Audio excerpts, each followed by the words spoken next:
Through the magic of photosynthesis, these tiny green factories harness the power of the sun.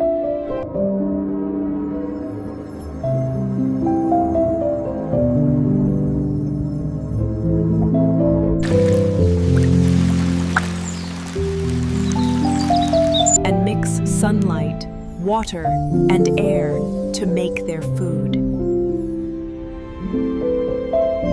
This food gives the tree energy to grow tall and strong.